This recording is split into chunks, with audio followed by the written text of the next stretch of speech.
नमस्कार साथियों, मैं अपने इस platform maths by MP sir पे आपका हार्दिक स्वागत करता हूं। मैं डीएस राठौड़ आपके लिए आज फिजिक्स के पीवाईक्यूज लेके आया हूं। अपने जो भी जितने भी एग्जाम्स हुए हैं आज तक एयरफोर्स नेवी एनडीए के, उनके टॉपिक से आपको कम से कम 1000 एमसीक्यू मिलने वाले हैं। और आज हमारा जो टॉपिक है वो है फ्रिक्शन, घर्षण। उसके मैं आपको कुछ पीवाईक्यूज एंड एमसीक्यू करवाने वाला हूं। तो आज हम यहाँ पर कुछ क्वेश्चंस देखेंगे जो आपको बहुत ही ज्यादा पसंद आएंगे, और मैथ्स के क्वेश्चंस भी एमपी सर ने बहुत ही अच्छे करवा रखे हैं। तो देखिए आज का टॉपिक फ्रिक्शन। फ्रिक्शन आपको सबको पता ही है। फ्रिक्शन क्या है? कोई भी पार्टिकल, कोई भी कण हो, कोई भी ऑब्जेक्ट हो, कोई भी गुटका हो, उसकी गति का विरोध करने वाला जो गुण होता है वो फ्रिक्शन होता है। हम कहते हैं जो बल है, ये जो एक तरीके से बल कहते हैं हम इसको। तो यहां पर अपना आज का फर्स्ट क्वेश्चन है, सतह पर एक गुटका जो है वो स्थिर स्थिति में है, रुका हुआ है। आपके गुटके पर स्थैतिक घर्षण बल जो है, स्थैतिक घर्षण, उसकी वैल्यू है 10 न्यूटन। स्थैतिक घर्षण क्या होता है आपको पता ही है। इसमें बल जो होता है, कोई भी ऑब्जेक्ट जो होता है, सॉरी, वो कोई गति नहीं करता है, स्थिर रहता है इसमें। इससे अगर थोड़ा सा भी ज्यादा लग जाए तो हम वहां पर ये देखते हैं कि ऑब्जेक्ट है वो गति करने लग जाती है। यदि 8 न्यूटन का बल आप खुद लगा रहे हो, अगर आप 8 न्यूटन का बल लगा रहे हो, अप्लाइड कर रहे हो, तो गुटके का घर्षण बल कितना है? भैया आप लगा 8 न्यूटन रहे हो, लेकिन हम देख रहे हैं पहले से घर्षण कितना है। घर्षण है 10 न्यूटन का।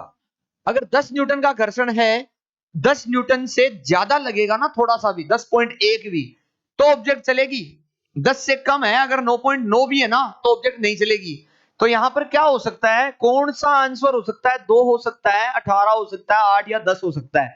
आप खुद सोचें कि 10 न्यूटन लगा रहे हो क्या? नहीं, 10 न्यूटन तो मैक्सिमम वैल्यू है यहां पे स्टैटिक फ्रिक्शन की। 10 न्यूटन से क्या होना चाहिए? अपना ज्यादा होना चाहिए लगाया हुआ बल। तो हम यहां पर कहेंगे कि जितना घर्षण है यहां पर, उतना ही आपके बल नहीं हो सकता। 8 न्यूटन का बल आप लगा रहे हो, तो हम ये कहेंगे कि घर्षण ही 8 न्यूटन है, क्योंकि 10 से ज्यादा होना चाहिए तभी ऑब्जेक्ट चलेगी। ओके, 8 न्यूटन राइट माना जाएगा। सेकंड क्वेश्चन, डब्ल्यू भार के एक पिंड को ऊर्ध्वाधर दीवार के साथ, ऊर्ध्वाधर वर्टिकल, वर्टिकल वॉल ऐसे है। यहां पर आप क्या कर रहे हो? एक ऑब्जेक्ट, एक कोई गुटका ले रहे हो, इसको ऐसे, डब्ल्यू भार का है ये, भार ऐसे mg होता है जिसको आप w बोलते हो, w। ओके, यहां पर हम कह रहे हैं बल लगा रहे हैं, हम ऐसे एक फोर्स लगा रहे हैं, कैपिटल F ऐसे लगा रहे हो आप, ठीक है। पिंड को दीवार के साथ रखने के लिए, इस पिंड को अगर आप F बल लगा रहे हो तो वापस लगेगा रिएक्शन फोर्स कैपिटल R। और सबको पता है इधर की साइड जो लगता है वो फ्रिक्शन फोर्स होता है, F, स्मॉल f। ये स्मॉल f कौन सा फोर्स है? फ्रिक्शन फोर्स, फ्रिक्शन फोर्स है ये, ठीक है। हमसे कहा जा रहा है इसकी वैल्यू क्या होगी, इसकी न्यूनतम बल जो आप अप्लाइड कर रहे हो उसकी वैल्यू क्या है। देखिए, हम सभी जानते हैं फ्रिक्शन फोर्स जो होता है वो होता है म्यू आर, म्यू आर होता है। पढ़ते आए हो आप कि एफ जो होता है वो रिएक्शन फोर्स के डायरेक्टली प्रोपोर्शनल है, और ये एफ जो होता है ये घर्षण, घर्षण बल होता है, फ्रिक्शन फोर्स होता है। आप यहां पर देख रहे हो आर की जगह क्या हो जाएगा? आर की जगह एफ हो जाएगा, स्मॉल एफ की जगह क्या हो जाएगा? डब्ल्यू। तो हम यहां पर कहेंगे डब्ल्यू जो होगा आपके, वो क्या बन जाएगा? म्यू एफ, ये बनेगा। एफ क्या बनेगा बोलो? एफ डब्ल्यू बाई म्यू, ये बना अपना, ये फॉर्मूला है। अच्छा क्वेश्चन है। हमसे कहा जा रहा है कि यहां पर एफ क्या होगा, तो एफ जो डिपेंड करेगा, और आंसर्स में है डब्ल्यू, म्यू पे डिपेंड करेगा। इस पे डिपेंड करेगा म्यू पे। हम अगर यहां पर देखें तो म्यू पे डिपेंड करना चाहिए। देखो, म्यू के लिए अगर हम पढ़ें कभी भी, तो म्यू ज्यादातर हम क्वेश्चंस में देखते हैं तो एक से छोटा होता है। अगर ये म्यू एक के बराबर हो, अगर ये म्यू एक से बड़ा हो, अलग अलग कंडीशंस हो सकती है। मोस्टली तो ये होता है भैया, आप कोई भी क्वेश्चंस देखोगे फ्रिक्शन के तो ये आपको मिलेगा कि म्यू जो है वो एक से क्या है? छोटा मिलेगा आपको, 0.2, 0.5, 0.7, ऑलमोस्ट 1 पॉइंट भी हो सकता है। लेकिन अगर हम ये कंडीशन देखें क्वेश्चन में, वैसे तीनों हो सकती है, लेकिन मैं फर्स्ट लेके चल रहा हूं, तीनों आंसर हो सकते हैं इसके। देखो, अगर आप म्यू की वैल्यू एक से छोटी लेके चलते हो, अगर ये एक से छोटा है तो जो आपको ये आंसर मिलेगा एफ, वो क्या मिलेगा, डब्ल्यू से अधिक मिलेगा। मैं कह दूं अगर आपके म्यू जो है वो 1 के इक्वल ही हो, म्यू अगर 1 के इक्वल ही हो तो फिर क्या हो सकता है, म्यू अगर 1 के इक्वल ही है तो फिर ये आंसर होगा, एफ जो होगा वो डब्ल्यू के इक्वल होगा। और अगर हम यहां पर कहें कि म्यू जो है वो 1 से बड़ा हो, 1 से बड़ा हो तो फिर डब्ल्यू से कम मिलेगा, तो यहां का आंसर मैं ये ज्यादा कहूंगा। ओके, थर्ड क्वेश्चन, 2 केजी द्रव्यमान का एक बॉक्स है, वो कार की छत पे रखा हुआ है। एक कार है आपके ऐसे, इसकी छत पे रख दिया आपने, ऐसे छत के ऊपर, ये छत ही मान लो, इसके ऊपर आपने एक मास रख दिया। अधिकतम त्वरण तक पहुंचने पर ऐसे चलेगी कार, ए त्वरण से चल रही है, ए एक्सेलरेशन है, बॉक्स स्थिर रहेगा। बॉक्स और कार की छत के मध्य स्थैतिक घर्षण गुणांक म्यू एस 0.2 है।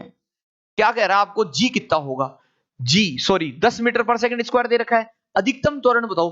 ऐसी कंडीशंस में एक शॉर्ट फॉर्मूला आप ध्यान रखें, ए इक्वल्स टू म्यू जी होता है। क्या होता है, ए इक्वल्स टू म्यू जी। क्योंकि हम देखते हैं यहां पर ये जो आपके ब्लॉक है, ब्लॉक ये चल रहा है, तब F equals to M A है। इधर लग क्या रहा है, एफ एस घर्षण, ये होता है म्यू एस आर, आर की जगह आप एम जी कह सकते हो। म्यू एस एम जी हुआ, ये एम ए हुआ, तो आप एम ए इक्वल्स टू क्या कह सकते हो, mu S M G. M से एम गया तो बोलो ए का फॉर्मूला क्या आया, म्यू जी आया कि नहीं आया, आया, ए का फॉर्मूला म्यू जी आया। ये याद रखें आप, मैंने निकाल के भी दे दिया आपको बहुत ही कम टाइम में, आया कैसे, लेकिन आप याद रखें कि कभी भी कोई भी कार, कोई भी ऑब्जेक्ट चल रही है तो उसके पास त्वरण चलने की स्थिति में चल रही हो तो ए होगा म्यू जी। अब म्यू कितना है अपने पास, 0.2 है, और जी कितना लेना है 10, तो 2 आंसर नहीं होगा क्या, 2 होगा, एकदम राइट आंसर है, 2 होगा कि नहीं। ओके, चलिए चलते हैं नेक्स्ट क्वेश्चन की ओर। स्थैतिक घर्षण के अधिकतम मान को क्या कहते हैं, भैया ये क्वेश्चन तो एकदम इजी और नॉर्मल क्वेश्चन है। अपने 11th की फिजिक्स के अंदर आपको जब टीचर्स नोट्स लिखवाते हैं तो उसके अंदर ये लाइन आती है कि सीमांत घर्षण या लिमिटिंग फ्रिक्शन राइट आंसर होता है। बिल्कुल बेसिक सा क्वेश्चन है, कोई लोड लेने वाली चीज है ही नहीं इसमें।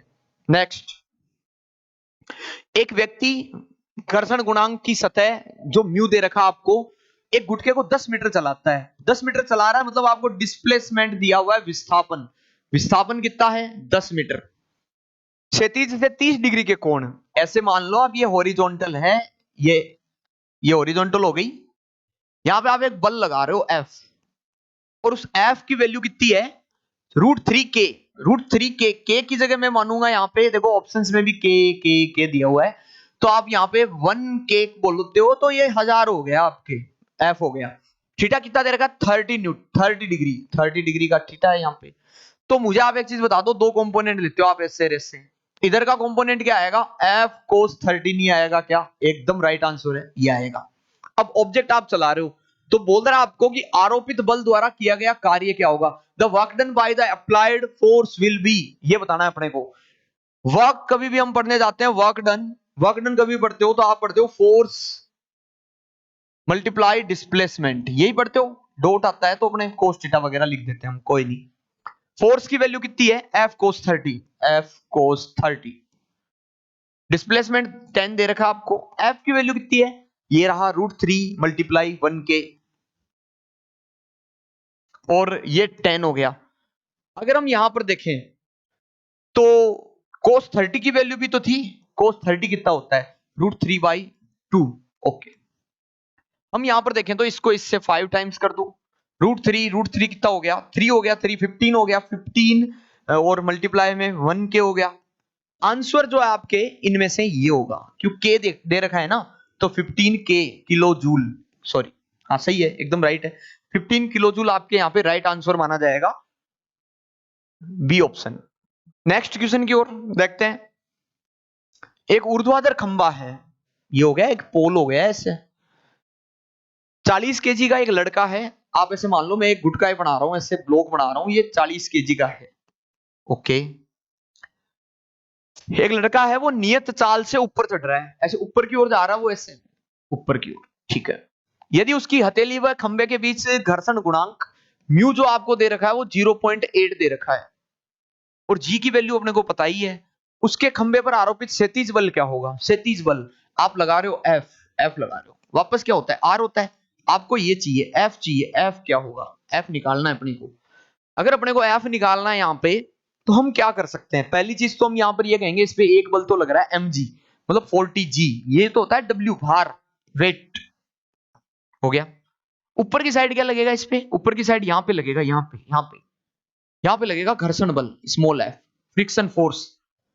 अब देखिए आप, यहां पर हम कहेंगे कि एफ जो है वो डब्ल्यू के इक्वल है, स्मॉल एफ। हम कभी भी पढ़ते हैं तो ये पढ़ते हैं म्यू एस आर, आर पढ़ते हो, ये फॉर्मूला होता है फ्रिक्शन का। अब आप यहां पे स्मॉल एफ की जगह 40 लिख सकते हो, 40। अब देखो 40 केजी था, अगर ये केजी था, हम अगर इसको W लिखेंगे तो mg लिखेंगे ना, mg लिखोगे तो mg मतलब 40g हुआ, ये 40g। और ये स्मॉल एफ की जगह मैं लिख सकता हूं 40g। म्यू एस आपको निकालना क्या है, यहां पे आरोपित क्षैतिज बल कैपिटल एफ चाहिए, तो म्यू एस दे रखा है क्या 0.8, ओके 0.8, और आर की जगह एफ लिख दो, क्यों, ये एफ और ये वापस आर, ओके। एफ चाहिए तो कर लो, कहां दिक्कत है, ये हो गया 10, ये हो गया 0.8, नीचे आ गया, यहाँ पे पॉइंट हटाओ, यहाँ पे और 10 लिख दो, ये 5 टाइम्स गया, 500 आ रहा है क्या, आ रहा है, ओके आ गया। अच्छा क्वेश्चन था, बहुत ही अच्छा क्वेश्चन, ठीक है। नेक्स्ट, 10 केजी और 5 केजी के दो गुटके हैं, वो एक डोरी द्वारा परस्पर जुड़े हुए हैं, जो एक घर्षणहीन गिरनी पुली से कनेक्टेड है, ओके। देखो यहाँ पे डायग्राम नहीं है, मैं बना देता हूं। यहां पर एक टेबल थी, ऐसे दो ऑब्जेक्ट थे, ऐसे ये हो गया, एक दो है, तीन है, तीन है वैसे तो, आप इसको ए मान लो, ओके हो गया ए। इसका 10 केजी है मास, और ये पुली से कनेक्टेड है, मैं यहाँ एक पुली लेके चल रहा हूं, ये यहाँ पे पुली हो गई आपके,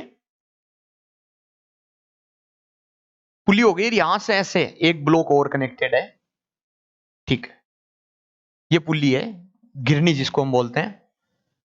आगे क्या हो रहा है, ए तथा मेज के बीच स्थैतिक घर्षण गुणांक 0.2 है।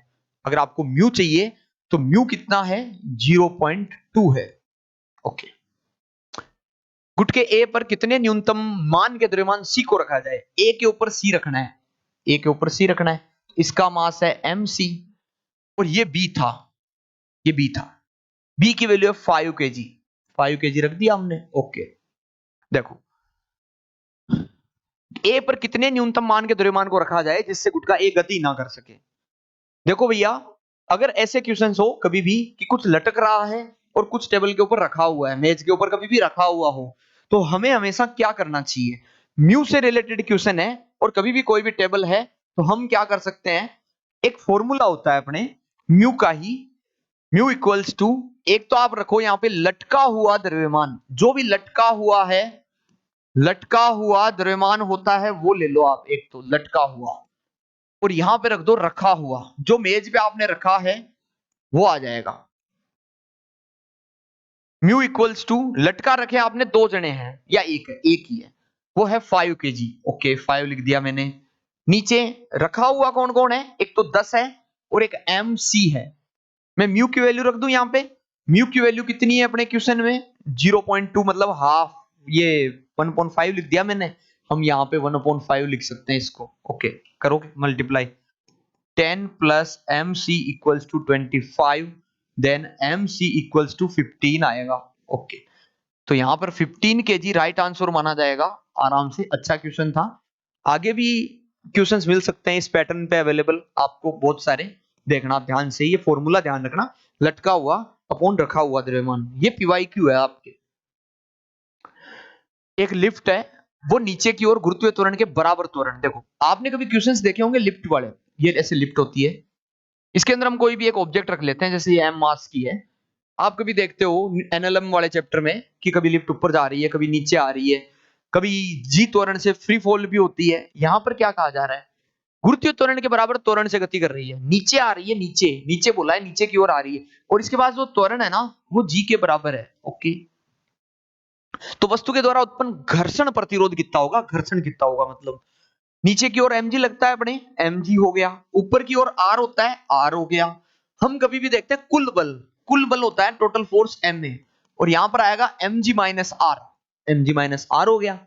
हम यहां पर देखें तो a की वैल्यू कितनी है इस क्वेश्चन में, आपको बोल रहा है g के बराबर है। क्यों है g के बराबर? क्वेश्चन की लाइन पढ़ो, गुरुत्वीय त्वरण के बराबर त्वरण से गति कर रही है वो, तो a की जगह g लोगे आप, तो ये बन गया mg, ये बन गया mg, ये हो गया r, mg से mg कैंसिल हुआ, r 0 आया। प्रतिक्रिया बल नहीं है, प्रतिक्रिया बल नहीं है तो घर्षण भी नहीं है, यहाँ पे घर्षण प्रतिरोध भी नहीं लग रहा है, तो मतलब 0 बोला जाएगा। चलती है नेक्स्ट क्वेश्चन की ओर चलिए आप आगे। धातु की एक समरूप जंजीर है, ओ लो, जंजीर है कोई नहीं, इसका एक सिरा मेज के किनारे से लटका हुआ है, मेज वापस आ गई, ये लो जी मेज है ऐसे, ये मेज के ऊपर जंजीर है ऐसे, जंजीर रखी हुई है आपकी, ठीक है, और फिर ये लटक भी रही है ऐसे नीचे की ओर भी, कोई नहीं।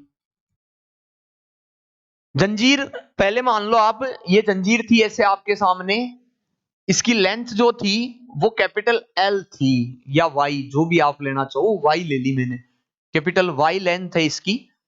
मैंने ये कह दिया यहां पर कि जब जंजीर का एक तिहाई भाग मेज के किनारे से लटका हुआ है, यहां पर है ना इसका एक तिहाई, एक तिहाई मतलब y/3 है, ये तो लटका हुआ है, तो रखा हुआ कितना है बोलो, रखा हुआ भी देखना पड़ेगा आपको। अगर पूरी y थी, y में से y/3 लटका दिया तो ऊपर कितना रहा, ऊपर रहेगा y माइनस y/3, यही रहेगा, इसको सोल्व कर दो 2y/3 रहेगा ये, ओके। स्थैतिक घर्षण गुणांक बताना है म्यू, मैंने बताया था अभी फॉर्मूला, लटका हुआ अपॉन रखा हुआ, याद होना चाहिए, तो लटका हुआ अपॉन रखा हुआ, लटका हुआ कितना है y/3 है, और रखा हुआ कितना है 2y/3 है, y से y गया, ये 3 से 3 गए, हाफ आएगा, half, half, D option right हो गया।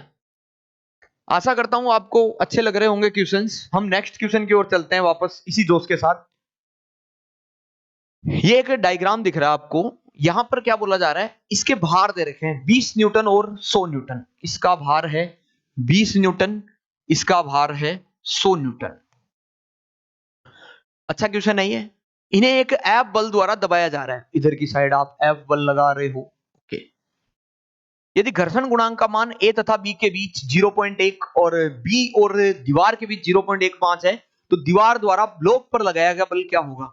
ये जो वॉल है ये बी पे कितना लगाएगी, देखो ध्यान से, ये दोनों मिलके ऐसे 120 न्यूटन लग रहा है, दोनों मिलके नीचे की ओर 120 लग रहा है, तो ये कितना लगेगा ऊपर, वापस 120 ही लगेगा, यहां पर 120 न्यूटन राइट आंसर, बिल्कुल इजी क्वेश्चन था।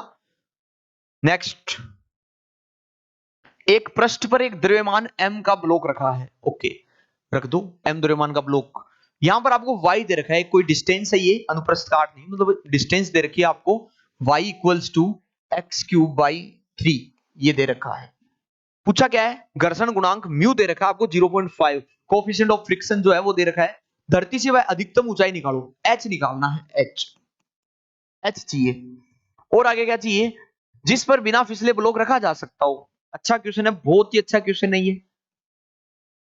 घर्षण गुणांक दे रखा है, y दे रखा है, देखो हम यहां पर क्या कर सकते हैं, पहले आप इसका अवकलन करो, अभी बताता हूं थोड़ा सा, ये बन जाएगा 3x²/3,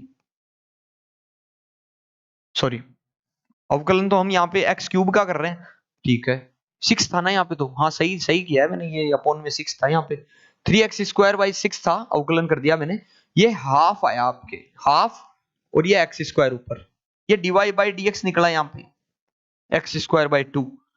अब क्या करना है आपको, म्यू एस दे रखा है और हाइट भी निकालनी है। म्यू एस आपने कभी सुना होगा, घर्षण कोण से रिलेटेड एक फॉर्मूला होता है कि टेन थीटा जो होता है वो म्यू एस के इक्वल है, टेन थीटा किसके इक्वल है, म्यू एस के, हम जानते हैं, एक तो ये जानते हैं फॉर्मूला, ये हमने क्या निकाला है, ये एज ए स्लोप है, ढाल है ये, स्लोप ढाल, अगर आप देखो स्लोप या ढाल है, और हम टेन थीटा को भी स्लोप या ढाल ही बताते हैं, तो ये टेन थीटा हो गया x²/2, और ये म्यू एस कितना दे रखा आपको 0.5, 0.5 का मतलब हाफ ही है, 2 से 2 गया, x इक्वल्स टू 1 आएगा +-1, लेकिन मैं हाइट के लिए, लेंथ के लिए कर रहा हूं तो +1 लिख देता हूं।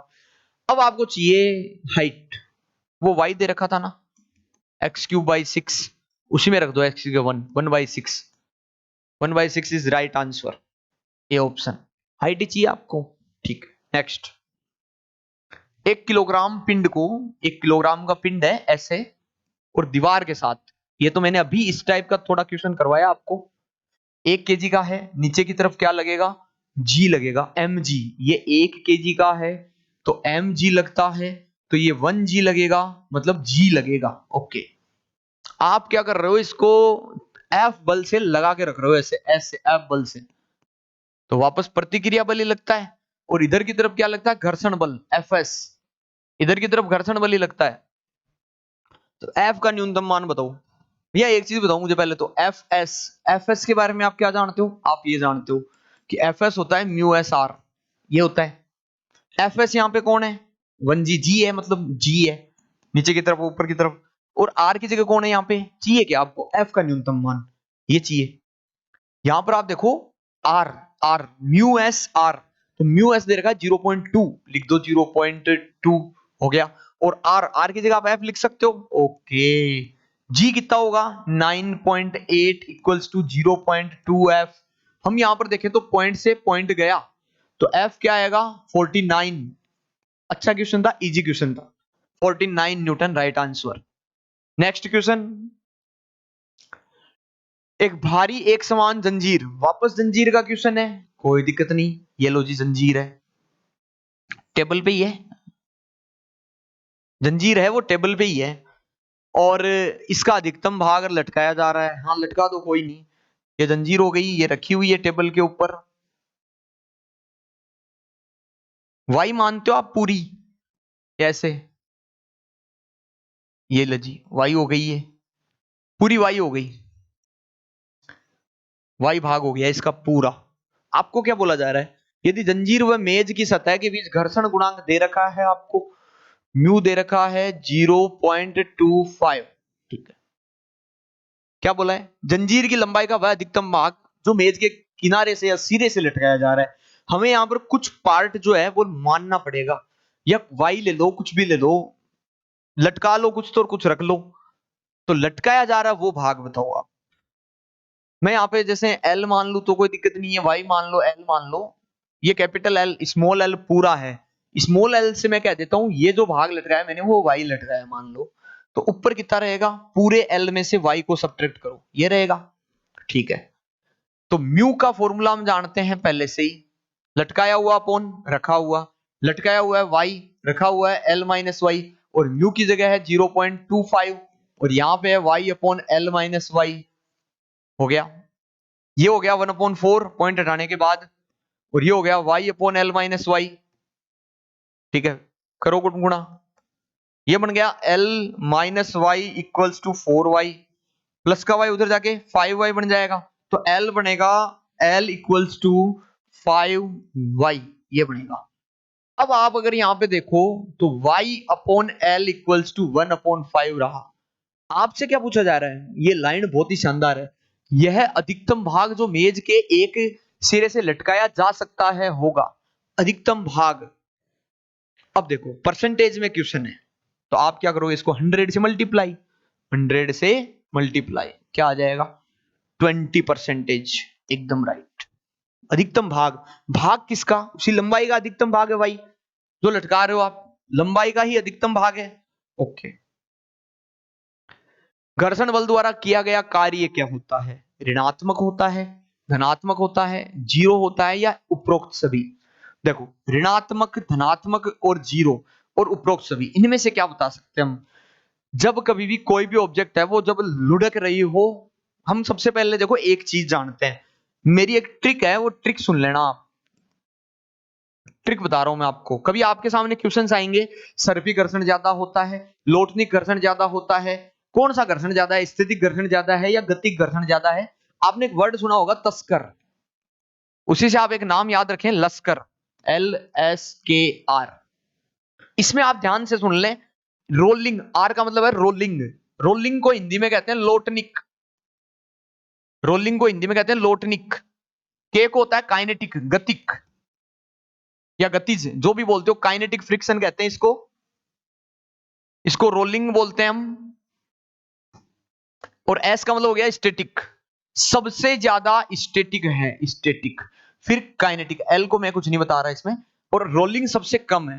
रोलिंग जब कोई भी ऑब्जेक्ट लुढ़क रही होती है ना, तो उस कंडीशन के अंदर कोई हम कह सकते हैं सही तरीके से फ्रिक्शन माना ही नहीं जाता, कम माना जाता है, बहुत ही न के बराबर। और अच्छे से अगर लुढ़क रही हो तो शून्य होता है।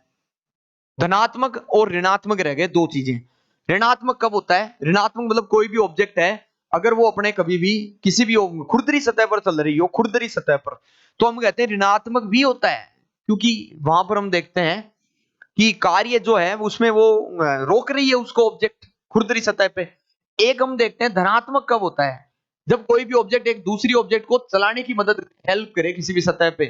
जैसे हम किसी ऑब्जेक्ट को खींच रहे हैं, दूसरा गुटका उसको खिसका रहा है, तब धनात्मक भी माना जा सकता है।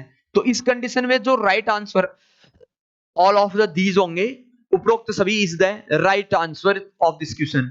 नेक्स्ट चलते हैं नेक्स्ट क्वेश्चन की ओर। 250 न्यूटन भार की एक सीढ़ी है, वो घर्षण रहित ऊर्ध्वाधर दीवार पर लगाई गई है। कोई भी दीवार आपके उस पर लगाई गई है, सीढ़ी पर पृथ्वी तल के बीच घर्षण गुणांक 0.3 है। म्यू एस जो है वो 0.3 है। तो आपसे बोला है पृथ्वी तल व सीढ़ी के संपर्क बिंदु पर, पृथ्वी तल और सीढ़ी जो है उसके संपर्क बिंदु पर अधिकतम घर्षण क्या होगा। तो हम जानते हैं म्यू एस क्या, एफ एस क्या होता है, म्यू एस आर होता है, आर। यहां पर 250 न्यूटन भार बोला है, आर एम जी है, तो हम म्यू एस की जगह 0.3 लिख देंगे और ये 250 हो जाएगा। इनको अगर हम मल्टीप्लाई करें तो 75 newton is right answer, 75 newton आ जाएगा आपके। नेक्स्ट क्वेश्चन देखें। यदि दो सतहों के बीच लुब्रिकेंट्स लगा दिया जाए, स्नेहक, तब क्या होगा। वे एक दूसरे से चिपक जाएगी, they will slide over each other, एक दूसरे पर लुढ़केगी, उपरोक्त में से कोई नहीं। जब लुब्रिकेंट्स लगवा दोगे तो उसके बाद क्या सीन हो सकता है, इनमें से आप बता सकते हो क्या, क्या होगा यहां पे। यहां पर ये दोनों ऑब्जेक्ट्स जो है वो एक दूसरे पर फिसलेगी, राइट आंसर ये। नेक्स्ट, निम्न में से कौन घर्षण कम करने में प्रयुक्त होता है, जो रिड्यूस कर सके फ्रिक्शन को, वो कौन है। देखो बॉल बियरिंग घर्षण को क्या करता है, बोलो, यहां पर कम करता है। अपने को बोला कम करने में प्रयुक्त नहीं होता, वो बताना है, नहीं हो रहा यूज वो बताना है। यहां पर तेल भी है, ग्रेफाइट भी है। ये जो मिट्टी दिख रहा है आपको, मिट्टी तो बढ़ा देती है घर्षण को, कम नहीं करती, सॉइल। तो यहां पर राइट आंसर जो है वो सी ऑप्शन राइट है। 2 केजी द्रव्यमान का एक गुटका है, वो 37 तल पर रखा हुआ है, 2 केजी द्रव्यमान का, और स्थैतिक घर्षण आपको बोला है 0.4 है। घर्षण के लिए फॉर्मूला हम जानते हैं म्यू एस या म्यू आर। ओके, म्यू कितना है 0.4, ठीक है 0.4। आर, आर क्या होता है आपके, रिएक्शन फोर्स होता है, और आर क्या होता है, 37 तल बोला जा रहा है, 37 तल ये है ऐसे। अगर आप देखोगे तो नीचे की ओर mg लगेगा, ऊपर आर लगेगा, आर। अगर हम mg देखें तो आर और mg बराबर है, आर की जगह आप mg भी कह सकते हो। m कितना है यहां पे 2 केजी, 2 केजी हो गया, और g कितना है 10, ये कितने हो जाएंगे 8 न्यूटन हो जाएगा। ऑलमोस्ट 8 कहा है मैंने, 7.84 भी है, 10 भी है, 5 भी और 2.5 भी है। अब क्वेश्चन को ध्यान से पढ़ें।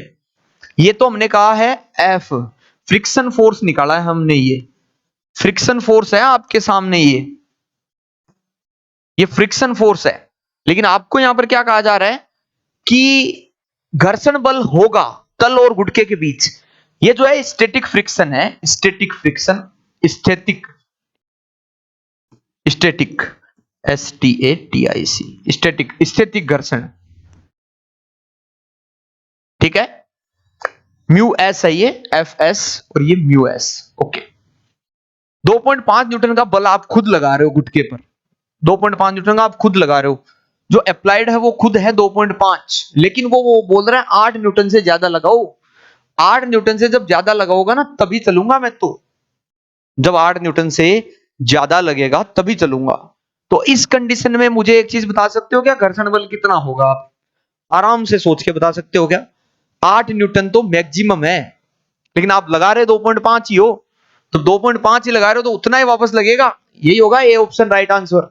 ओके, नेक्स्ट, बर्फ पर चलते समय फिसलने से बचने के लिए छोटे छोटे कदम उठाते हैं हम, एकदम राइट है। We avoid to slipping because, क्योंकि हम स्मॉल स्टेप्स यूज कर रहे हैं। क्यों कर रहे हैं? बर्फ का घर्षण अधिक होता है, अभिलंब प्रतिक्रिया बल अधिक है। बर्फ का घर्षण कम होता है, अभिलंब प्रतिक्रिया बल कम होती है। अभिलंब प्रतिक्रिया बल नॉर्मल रिएक्शन जो है उससे रिलेटेड है एक तो, और एक फ्रिक्शन से रिलेटेड है। बर्फ पर हम कहते हैं कि हमेशा घर्षण बल जो होता है वो कम होता है।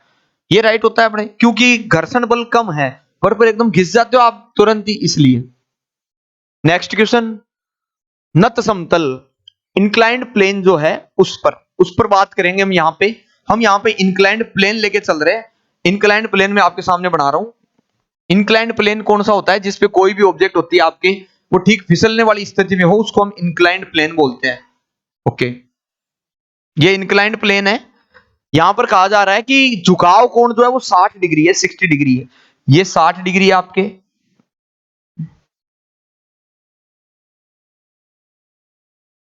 ये 60 डिग्री है आपके। नेक्स्ट, तो बक्सा फिसलना प्रारंभ कर देता है। ठीक है, यहां पे कोई भी ऑब्जेक्ट है वो फिसलना प्रारंभ कर देती है एम मास की। आपको यहां पर कोई द्रव्यमान कुछ नहीं दे रखा, सीधा बोला है स्टैटिक फ्रिक्शन बताओ, और ये थीटा दे रखा है, थीटा 60 डिग्री।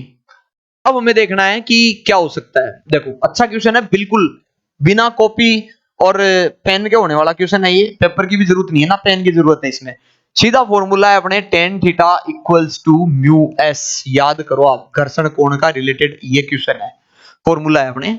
यहां पर म्यू एस तो चाहिए, और थीटा दे रखा आपको कितना, थीटा कितना है बोलो, 60।